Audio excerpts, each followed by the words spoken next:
All right, everybody. Welcome to the Alex Olinger podcast. I think it's number 16. I'm not going to do the dates for them because I release them at weird times. But, I would like to start this one out with no notes, just speaking straight from the heart and ask you, how are you doing? Why don't you look inside yourself right now and ask yourself, how am I doing? Am I feeling good? Am I feeling sad? Am I feeling paranoid? What do I need to do with myself? Do I need to go outside? Do I need to read a book? Do I need to stop eating frozen pizza and drinking sake every night with my girlfriend who loves Harry Potter? Watching her play Nintendo Switch, getting a little drunk and getting into a weird argument that goes in circles and doesn't seem to really accomplish anything and is not talked about in the morning. Is that what I need to do? I want you to ask yourself, is Alex asking me these questions, or is he asking himself these questions and projecting it onto me? And I'll say, everybody, it's the latter. I'm asking myself these questions and I'm projecting it onto you. How does that feel? Yes, I think I need to get a little more organized and clean some things up. But I'm not going to hate myself while I'm doing it, because that's just, once you start to hate yourself and get mad at yourself, like on the self-improvement journey, because it's already hard. And if you've dug yourself a hole in your life, or you've kind of wandered off the beaten path to try to figure some things out, maybe you're on a train. Here we go with the metaphor. Life is sort of like a train. Like, a lot of people stay on the train. They take the comfy ride and they get the guaranteed things. And some people, when the train stops at certain points, they go wander off and they go on an adventure. And they go into the woods and they get lost. And they got to survive out there on their own. And they don't make it back to the train for a while. You know what I mean? But they get a lot of good lessons and you meet a lot of good characters. But they're out there like Bear Grylls, drinking Natty Lights. Bear Grylls never did that. And it wouldn't be, what was that show? I guess it was, we'll just call it the Bear Grylls show. Where he survived out on his own. Be funny if they gave him one case of Natty Lights and see how long he lasted, But they didn't. Some people are out there like Bear Grylls. You got to find your way back, but you learn a lot of lessons on the way back. So if you're out in the woods and you're trying to get back, it might be difficult. You might slip up. There's going to be some rocks. Might rain out there. Might trip. Going to hit your shin a couple times. You know what I mean? Maybe get like a lady pregnant in the woods and start a family. You got to deal with that. Don't run out on them. You know what I mean? That's not a good thing to do, but you make it back. And, one thing that's important is not to beat yourself up on the way if the thing doesn't go super smoothly, because it's not. But I think if you can go out there and make it back, you definitely have more character. You have more experience. You end up being smarter and wiser than a lot of the people who don't choose to get off the train and explore life a little bit. So that's it right there. That's my opening preachy statement. Because isn't that what a podcast is these days? Isn't it just a white dude telling you what to do with your life? Isn't that most podcasts?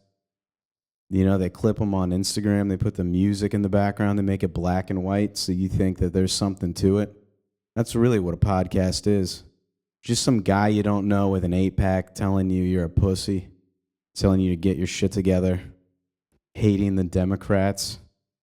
I don't know what's going on, but right-wingers really, let's be honest, they run the podcast game. They're kind of crushing it on the internet right now as far as like alternative media goes. And I love that term too. Alternative media. That's what they call it. They call it alternative media, and then they fail to mention that they have all of the most viewed shows and platforms on the internet, and that the internet gets more views than the legacy media like CNN does. I think like InfoWars gets more views than CNN and MSNBC like combined or something crazy like that. So they just act like they're alternative when they're clearly the mainstream media. Rachel Maddow's now a hipster. You know, Jon Stewart is getting like 20,000 views a video. Times have changed, man. You know, but I think that's what a lot of podcasting is. It's just those guys, you know, telling people what to do or like feeding them just complete horseshit. I would like to see, and this is just because of how I think. I'm not saying that the left side doesn't feed bullshit, but I want to see a balance here on the seesaw. I'd like a left-wing podcast to come out and kind of counter it. But they're just not as popular, dude. It's just not as fun. The left wing doesn't make things scary and fun in the way that right wingers do. You watch Alex Jones, and probably 95% of it is not based in truth, or it's not true, or it maybe is based in truth and then it spirals into a hysterical place, you know. That's why I stopped fucking around with it. Because I'd watch it and he'd be standing on like a soapbox being like, the government is using our tax money to blow up the Middle East. You're like, all right. And then he keeps going and going and eventually gets to a place where he's like, and there is a lizard moon base where they're drinking baby's blood and there's just a factory churning out Nancy Pelosi's and Hillary Clinton's, and it's like, dude, that's way off, and that's fucking crazy. So now, like, the problem is like, you had him with the tax money in Iraq, but now we can't even talk about that because you made the discussion so hysterical and ridiculous. Now the thing that needs to be talked about isn't going to be talked about. It's like if you went in like a left-wing direction, it's like you started out at like Noam Chomsky. That's where the most leftist dude, that's where he started. And then he ends up with like lizards are making love to little babies and aliens, and the planet is fucking made out of ice. There's an ice wall or something. I don't know. You know what I mean? You guys got to know what I mean. You know what I'm saying? If you don't know what I'm saying, get with it. You know, if you don't know what I'm saying, go outside and run. Then come back and you'll figure it out. I think it's what a lot of these podcasters do. They just project. A lot of these talk show guys just project onto other people what they need to do. And then they probably are like weirdos and have like really bad lives because all they do is talk about like transgender swimming. You know what I mean? Which is like, which was a problem it was an issue for, I think like 6 female swimmers in the NCAA, which is in the U.S. So it was a problem that affected probably more than 6, but it wasn't a massive amount of the population. You know what I mean? It's not like to withdraw money from the bank. You have to beat a woman in a freestyle match in a pool. You know what I mean? It's not like these people were like blocking you from getting groceries. Certainly not the reason the price of food is so high. And it's not the reason my cat is on a diet. So I can't blame him for that. You know? So I'm just going to sit here and ramble. But that's what a lot of the podcasters do, I feel like. They just project onto other shit, something to talk about, and you can play it at your work so you don't have to think about your life or be present around people that make you uncomfortable, or you don't have to sit in traffic and think. You know, we're really offering people somewhat of a drug here, is to completely detach themselves from their own thoughts and not have to deal with it. And people, if it's good enough, if you can take somebody and put them in a different mental place, man, I'm telling you, you could get top dollar for that.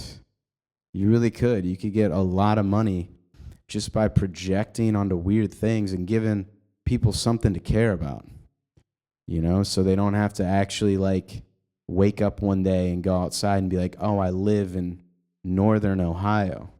You know, you're offering people the opportunity to never think about their lives, and that's good. Look at me, isn't this such a serious podcast today? Isn't it good? I don't know. I have 19 subscribers. We're on the way up.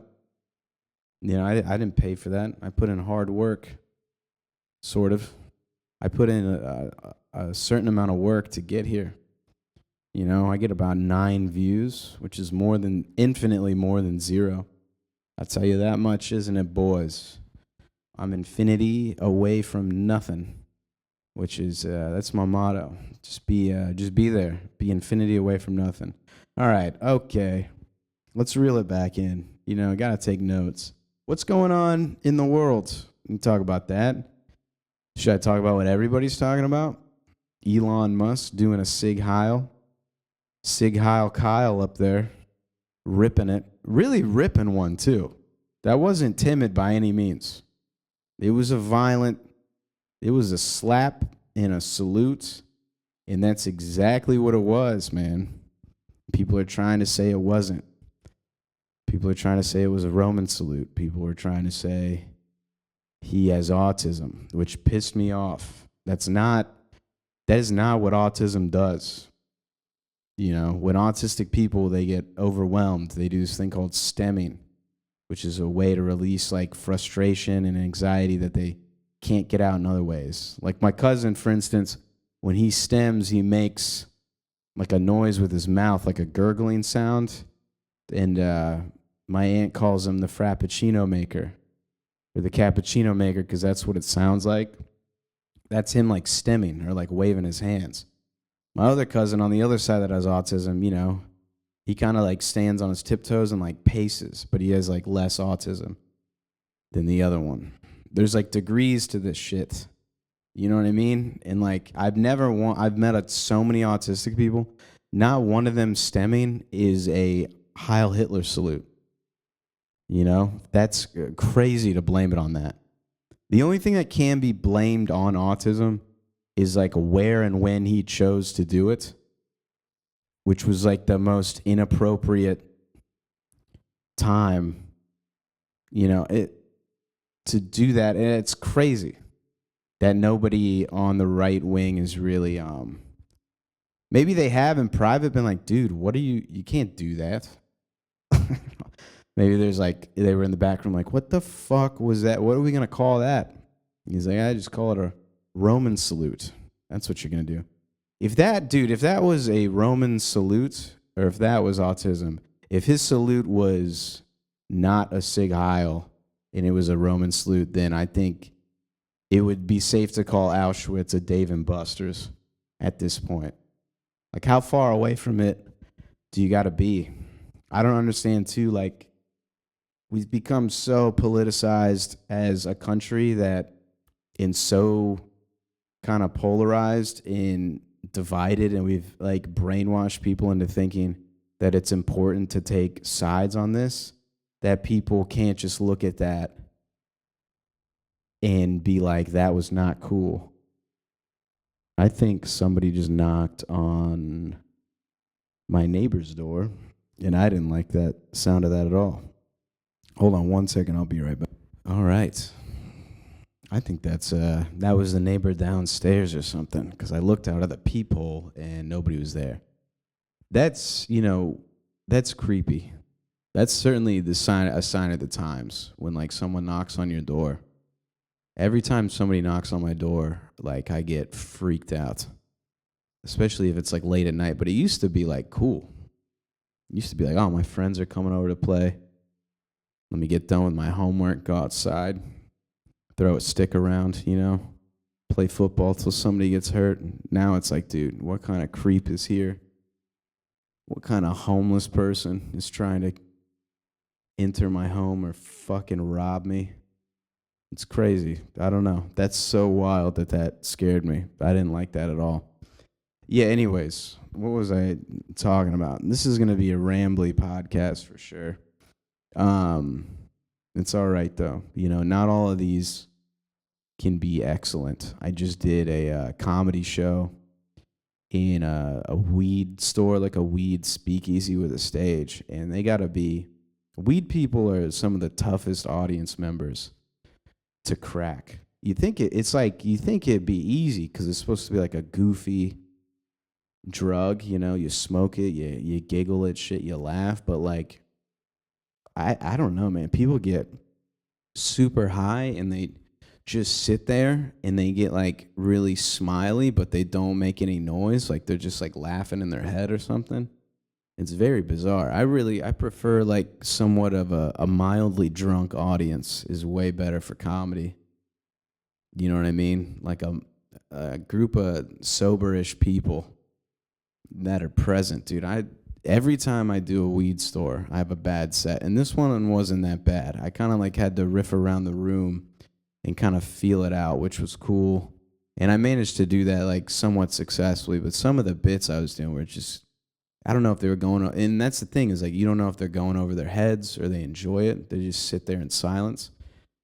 And I think the people were like burning it up like in there. And I think I might have gotten a little residually stoned. And that's why I got scared that somebody knocked on my door. But yeah, let's go back to what was I thinking about before this? Oh, yeah, I was talking about we've become so politicized and divided as a nation that it's like every single issue is now a political talking point. When in reality, some things just need to be bad and everybody needs to agree on it. You know what I mean? Like people have taken such hard sides on this, like this billionaire Sig Heiling at the presidential inauguration. I feel like everybody on both sides should be able at this point to be like, dude, get him out of here. Like we've gone from Bill Clinton getting impeached and basically it ruining his career that he got his like dick sucked by a lady that wasn't his wife. That was like that was back in the day, that was like a huge thing. And now we're up here, like people are like rationalizing a dude, Sig Heiling, like the richest man in the world, just putting that in everybody's faces. And it's pretty wild to watch. And I feel like, dude, I don't know, when I was growing up, man, it was just different. Like if you were in politics or you were like a rich asshole, people of both sides would come together to be like, fuck this guy. You know what I mean? It was like cool to hate politicians. And that's like what I would like to see people get back to. You know what I mean? Like they've got us just fighting on the internet and now everybody wants to pick a side because everybody feels slighted by everybody else. But it's like, dude, Elon Musk is not your friend. He's not helping you out. He's making himself money and he's going to keep making himself money. And it doesn't matter what side you're on.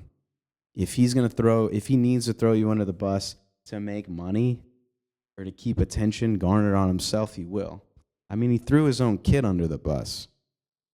That's like got nothing to do with Republican or Democrat. That's got to do with a very insecure man who's got a complex. And I really feel like people need to like understand that and come together and let it go. You know what I mean? Because if we could do that, we could call out the weirdos on the left. We could sufficiently call out and take out the Democratic Party for the things they did to Bernie Sanders and whatever weird money laundering schemes they have going on. You know what I mean? But everybody's got to win. I was thinking this on the ride back. I think it's one of the biggest sicknesses. Is that the word? Sicknesses? It's pretty big. After doing a weed show and getting residually high, man, it's a pretty big word for me. Sicknesses, sort of like Mississippi. It's a lot of S's in there. All right. Yeah, but it's one of the biggest, diseases we have, I think, is the never-ending desire to win by any means necessary. You know what I mean? Turning your life into like a Kansas City Chiefs game.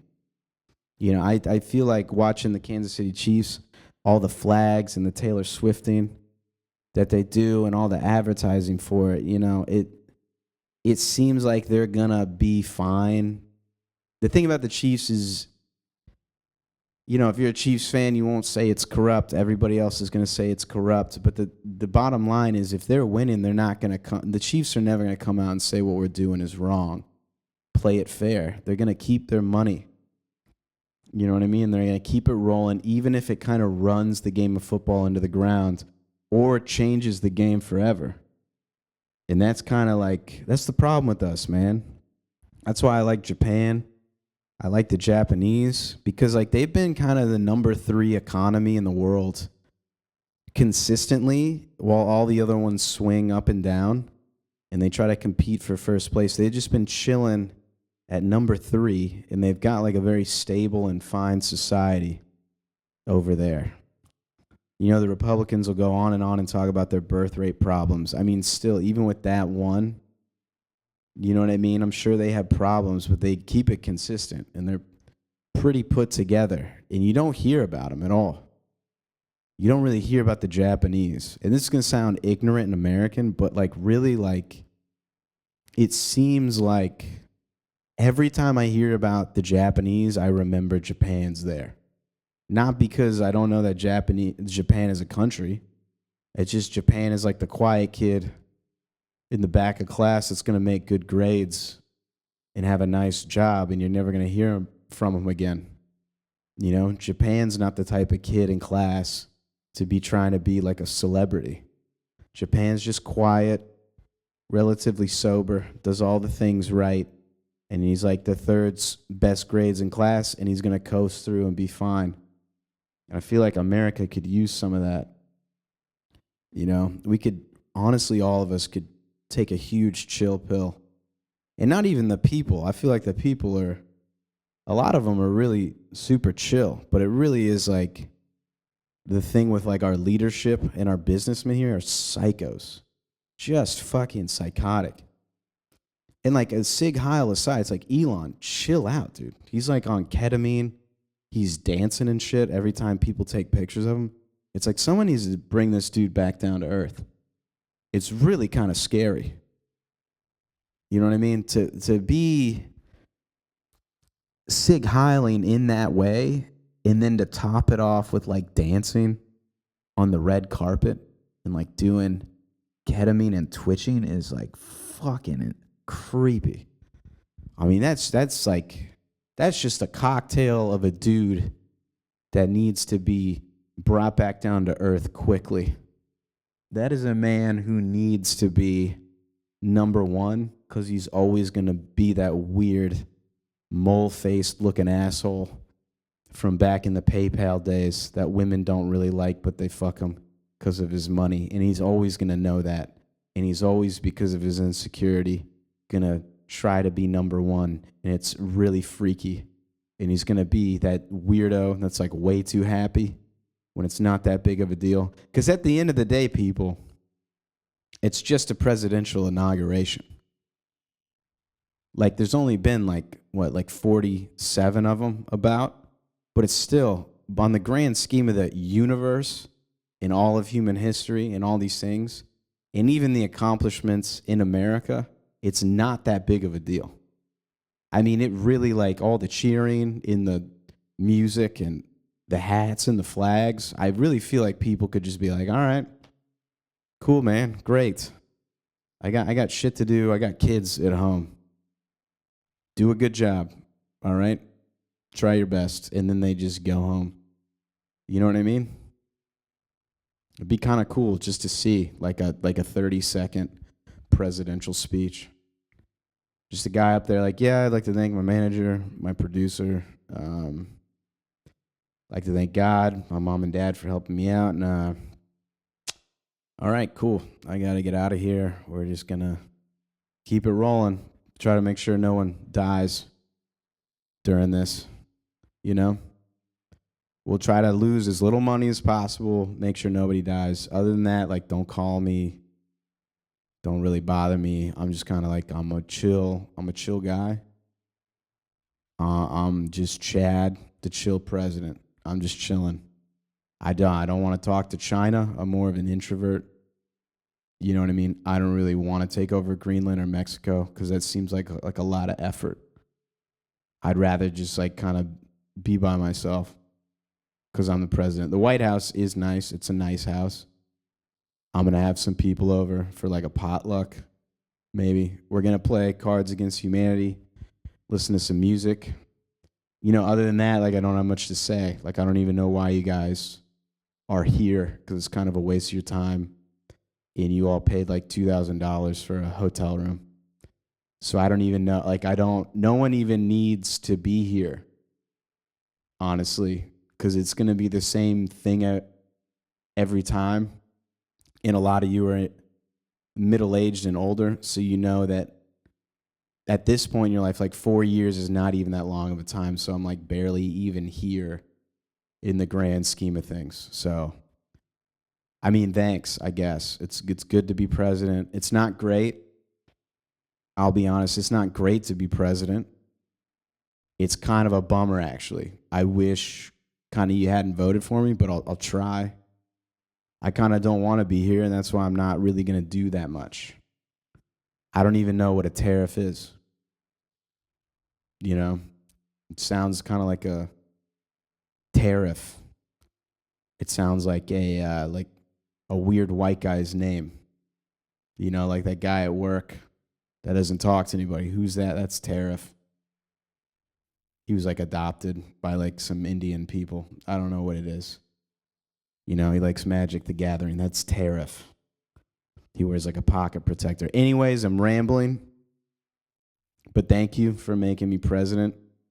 We didn't even pay for a band or any songs. So let's just go. I know you're disappointed, but let's just go home.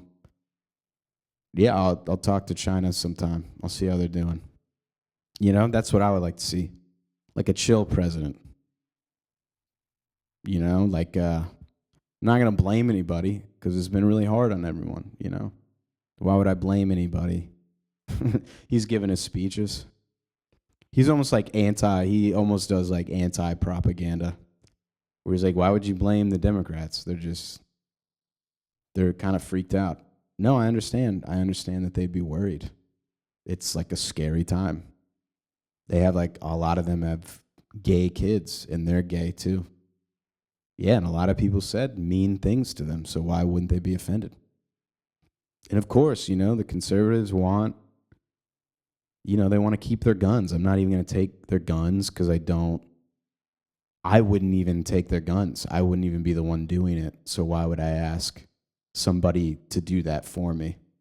Wouldn't that be rude if I, as a grown man, asked another man to go like find somebody's guns in their house? Wouldn't that be weird? Just as a guy. Yeah, that's the platform for chill. Chad, the chill president. His platform is man to man. We're just gonna do this man to man. If I wouldn't do it or couldn't do it, it's not gonna happen. I'm sort of like a dictator that does nothing. I'm the laziest dictator of all time. And I hope I could be your president for 8 years. Yeah, that's the thought. There you go. That's Chad, the chill president. I'm riffed out on that one. What distracted me is the cat's just staring at me. I don't know. I think I drank too much sake last night. Oh man.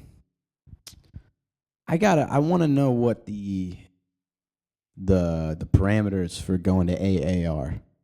Like, what do you have to do? Do you have to run somebody over? Like, what's really a rock bottom? Because I'll be honest with this podcast. Sometimes I consider it just because, like, since, like, the age of maybe, like, college, I really haven't made it 3 months without, like, really, like, drinking. I think there was a time period in Chicago where I decided that it was, like, bad for my stand-up. So I, like, didn't have drinks. But I don't think it really lasted more than a month at a time. You know what I mean?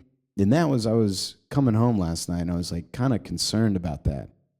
Because I was like, where is the line? Like, does it have to be a super dramatic reason to go to AA? Or is it the acknowledgement that you haven't actually stopped doing a thing for, like, upwards of, like, over a decade at this point? You know what I mean? So I don't know. If you comment on this and you're not Robert Tabbitt, who is going to get mentioned every episode till somebody else tells me that they listen to this. Okay? Robert Tabbitt's getting a shout out every episode. And on a lighter note, you know who else is getting a shout out this week? And they didn't even ask me to do this, but I'm going to do it. I'm going to give a shout out to Chizo's Boots, who this is good news, okay? If you made it this far, you get the good news. They run a quarterly show that's only for their employees and friends, and they cram like 50 people in the living room of the house that they sell boots out of. And that show is fucking fire.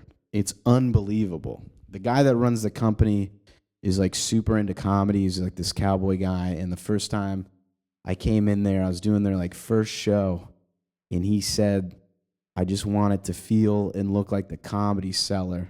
And I was like, you are the man. And he set it up like that. And the room is incredible. Makes you want to do comedy well.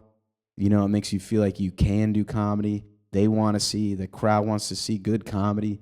Everything's firing on all cylinders just to make it a beautiful experience. And these crazy dudes, the boss was like, whoever roasts the company the best will get like a free pair of boots when you leave. And these boots are like $600 handmade cowboy boots that are designed in their shop and then like made in Mexico. And they're amazing boots. And I just roasted the owner for like 8 minutes, and they gave me a fucking free pair of boots, and they paid me for the show. So I walked out of there with for 15 minutes, I walked out of there with the total money accumulated over the boots, and the payment was like more than I pay for rent every month. It was fucking crazy. So shout out to Chizo's Boots. That's CHISOS Boots in Austin, Texas. They're amazing boots. They're comfortable. I've had them 3 days. They're already like breaking in. They're classy. People like them. They don't make you look ridiculous. I can wear them as a short man and not look like a clown or like some weird, like insecure wannabe cowboy, you know? They're subtle. They're nice. They're beautiful. They're good boots. It's a good company. It's locally run. It's like 4 guys running it. It's a sick place. So if you have the money, you know what I mean? And you like it, check out Chizo's Boots. I stand behind them. And hopefully one day if this pops off well enough and I get enough followers, I can do like official ad reads for them. Because that's actually a company I would do an ad read for. It's something I actually believe in. You know, I don't want to sell Coca-Cola, the drink, or like Doritos or something disgusting like that, you know? If I did ad reads, I'd like to do it for something that I actually use or like or think is like a good product, or else I'd feel really guilty. I'd have to go in my room and like sit down and pray to my Bill Hicks shrine and ask for forgiveness, you know? But yeah, check out Chizo's Boots if you're listening to this and you're fucking loaded and you want to look sexy in cowboy boots like a man's man. Also, shout out to Robert Tabbitt. And yeah, that's something. Robert listens every week, and I think he commented on one of my videos making fun of me, and that's fine. I upvoted it because no one else has commented except for Maddie Wiener. You know, shout out to my cat for going keto, getting that belly fat off. He's been out here doing David Goggins, slamming cabinets, doing push-ups. He's going to be ripped he's going to have a summer body, this cat. We're going to take this cat to the beach. Just shave him. He's got that like pouch thing. That'd be funny to shave. Just like a weird belly that hangs down with like no hair on it. I wonder what cats look like with no fur. They probably look like if Elon Musk fucked Jeff Bezos and his wife and they had like a weird 3-way baby. That's probably what it would look like. Anyways, you know, have a good week, everybody. And I'll say this out loud. I haven't checked the score, but I hope the Bills win. So take it easy, America. You know, don't get too stressed. Take a walk outside. Take a walk on the wild side. Hop off the train. Look at the sun. Smell the grass. And don't let them freak you out. All right? Don't let them do it to you. All right. Thank you very much, everybody. Goodbye.